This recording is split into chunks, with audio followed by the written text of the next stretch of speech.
Aggregating user node information is a great way to begin to get a strategic view of your business processes. However, sometimes you may feel the need to override information which is entered into aggregations.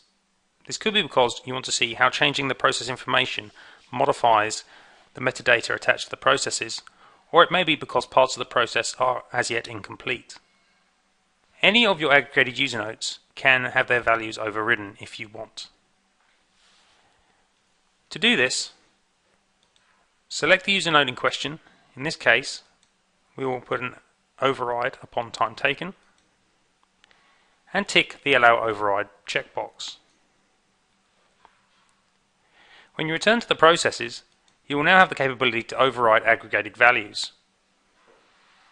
Here, for example, Approve and Return Invoices has not yet had its stage flow completed. However, if you have the metadata available, you can enter the aggregated values directly into the stage. To do this, the properties will now be active, whereas previously they would have been read-only. I can, for example, decide that to approve and return invoices includes 5 hours of value-added time and 1 hour and 10 minutes of non-value-added time. These overridden values appear in the properties sheet in bold and italicized, so it is clear that they are overridden values and not the original values. It is not just the case, however, that you can overwrite empty user node values. You can also modify existing ones, perhaps because you want to see how changing the values affects the process as a whole. So, for example, on Receive and Enter Invoices, I can modify the value-added value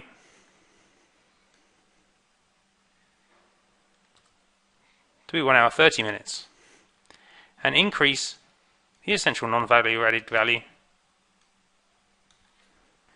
to 1 hour. Again, you can clearly see which of the values have been overridden and which are taking original information from the leaf nodes, in this case the tasks. Modifying the overrides has no effect on the leaf nodes themselves. And if I wish to undo the overridden values, I can simply use a delete key. And the standard aggregation will be recalculated. All aggregated levels above the overridden levels will use the new overridden values. So for example, the Approve and Pay Accounts Payable process has a time taken of 3 days, 8 hours and 27 minutes. However, if I modify one of the values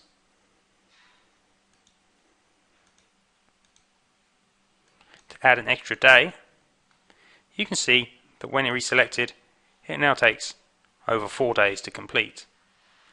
In this way, you can modify values where the flow is incomplete or where you want to make changes to the metadata without actually having to modify the leaf nodes themselves.